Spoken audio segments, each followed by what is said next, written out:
Welcome. It's Mud Dog with the Texas Space Navy bringing you another Star Citizen video. And today's video is a little bit different. I didn't get a chance to get any gameplay footage for you guys because I'm actually out of town away from my computer for the next couple of days. So this is how we're going to do the next couple of videos. I hope you guys are okay with it. I hope you're into it. We're going to do the best we can. So I'm going to try to bring you part 2 of the Q&A session that we started yesterday. I'm going to try to answer the questions the best I can for you guys. So again, I hope you like the video. Let's get right into it. Jakes asks, why is Texas the best org? What manufacturers are, what I consider the best manufacturer, and why is it Aegis, which is pretty funny. And when is Tex going to join the TSN, or the Texas Space Navy, in adventures? So let's start off with number 1. Why is Texas the best org? He asked this question very tongue-in-cheek. So I'm not going to answer it tongue-in-cheek. There's a lot of different reasons why I could tell you why Texas is the best org out there. But only one needs to be said: the people. The people in Texas is what makes the org great. There's nothing but great people in there. They're friendly, they're kind, they will give you the shirt off their back. They'll go out of their way to help people. That's the kind of people I like having in Texas, and that's the people that we do have in Texas. So the people are the reason why it's the best org out there. If you guys are interested in joining the org, that information is going to be in the description down below.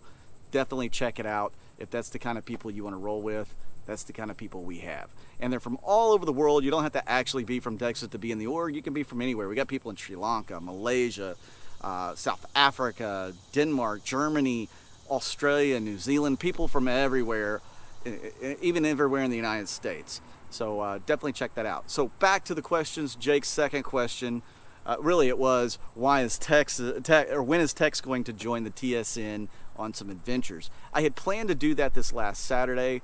I had an internet issue, was not able to get on. I wanted to live stream the whole thing for you guys, just was not able to get that to happen. So what we may have to do is I may have to script out a meeting sometime in the future. I don't usually script out anything for the tech series, so this will be a little bit different maybe. We'll look into it and see what happens, but it's definitely going to happen soon because he's kind of in the same field of work that a lot of the people in the TSN are doing right now. He can definitely fit in quite easily there. He's already part of the org, so it's going to be an easy way to write him in. We'll just have to wait and see how it all turns out, or rather, you're going to have to wait and see. The third question there was, why or what is the best manufacturer in Star Citizen, and why is it Aegis? Another tongue-in-cheek question, and actually, Aegis is a very fantastic manufacturer. They're one of my favorites for sure. I have a lot of favorites. Origin used to be my favorite, believe it or not. I've kind of gotten off the Origin kick. I love the 890 jump. The 600 series is but to me they're just not, they're not as great as some of the manufacturers out there. If I had to choose a couple of favorites, I know this is about one favorite, but I'm going to choose a couple. Asperia is a fantastic alien reproduction company. I love the fact that they actually can reproduce a lot of the alien ships with very fine detail. It's really awesome to be able to have a manufacturer that's dedicated towards that, and they're doing it very well. I really like that. That's one of why Asperia is one of my favorites. I like Anvil. There's a lot of different companies that have a lot of upsides, but if you want to go by strictly aesthetics, we'll say my favorite company and manufacturer in Star Citizen by strictly aesthetics, Kruger Intergalactic. They have the prettiest ships. Look at the Merlin. Look at the Archimedes. I love these ship designs. I wish we could see them blown up, maybe into a frigate or a destroyer or even just a Corvette size. I would love to see a Kruger Intergalactic designed big ship. I think it would look really awesome. I hope they do it. What do you guys think? Leave in the comments down below if you would like to see Kruger do a bigger ship for us. They're not really known for that, but maybe we'll get lucky and we'll see one come in the verse sometime in the not so distant future. Who knows? Next question, I will have to look up here because I don't have all of it in front of me exactly. But let's go on to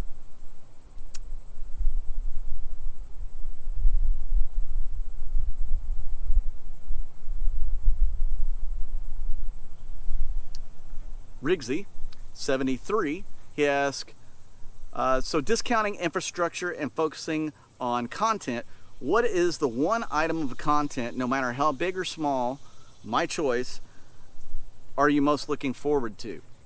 So that's a very tricky question to answer, because there's still a lot of content that has not been put into the game. A whole lot. We are still in the infancy of the persistent universe.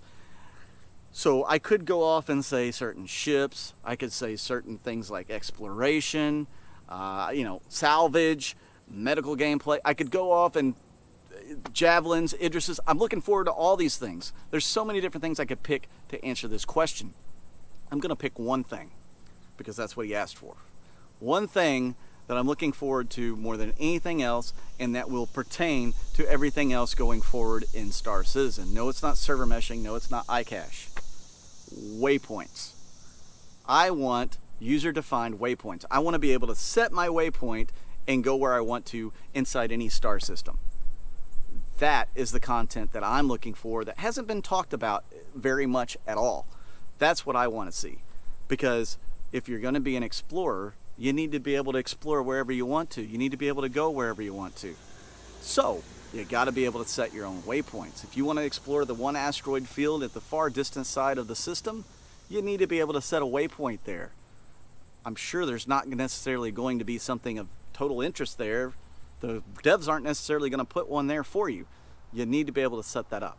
If you want to go to a mining area that you just got back from, or that you just left, and you left a rock of Quantanium there, you're going to need to be able to set a waypoint to go back there. So leave a waypoint, go back to wherever it is that you want to drop off your ore, come back, and then pick up more ore. That needs to happen. If you find a salvageable wreck, maybe it's a really big one. You can't get it all with the reclaimer on the first go, or the vulture, or whatever you're using. You need to be able to set a waypoint or a point of interest so you can go back there and reclaim whatever it is that you wanted to claim. Or set a waypoint that you can share with somebody else so that they can come in and go to that site. What do you think? Waypoints for anybody else? Put it down in the comments down below. Let's move on to another question. So, RetSam03 asks, or he says, he's looking at getting a whole series ship, which is the biggest. So which is the biggest a single player can handle? He has a pirate cat, and it needs to be bigger than that. He's thinking a whole C or whole D. This is an extremely difficult to answer question for multiple reasons. And I'm going to give you several of those reasons.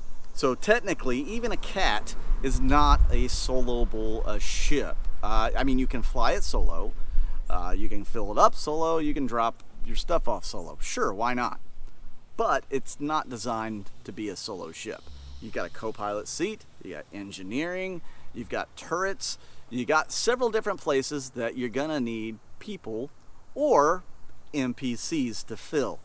So even the cat isn't really a solo flyable ship. The question is, what do you mean by solo? Do you mean with NPCs, or do you mean just flat by yourself? Because I'll tell you, a whole E, you should be able to fly solo without NPCs. You're not going to be protecting yourself if you do that with such a big ship, but you can do it. But you should be able to fly it with NPCs and AI blades as well. That's going to be a soloable ship. I'm going to say you're going to want escorts, though. You're going to want people to protect you. Even in safe space, you're probably going to want somebody to fly next to you just to make sure you get there on time and you get everything taken care of safely without losing cargo or losing life or your ship. So it's what your definition of solo is. I would still say the whole E is going to be the biggest one you can do. You're just going to want to have to hire NPCs to either support you on your ship or to fly patrol with you. So yeah, the whole E. Not necessarily the C or the D, but the E. Now, what do I recommend to people? I mean, build your way up. Go to C to the D to the E. Why not? You can have a merchant fleet when it's all said and done.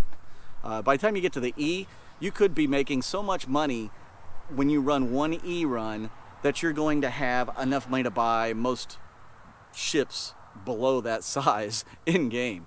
I mean, it could happen. We don't know what the economy is really going to be, but I'd say it's going to be pretty good for a whole E. As long as you have the money to fund your operations, you should be able to get a ton of money out of it. So that was part 2 of the Q&A session. Hopefully I'll be able to bring you some more Q&A answers in the future. I'm Mud Dog with the Texas Space Navy, and I'll see you out in the verse.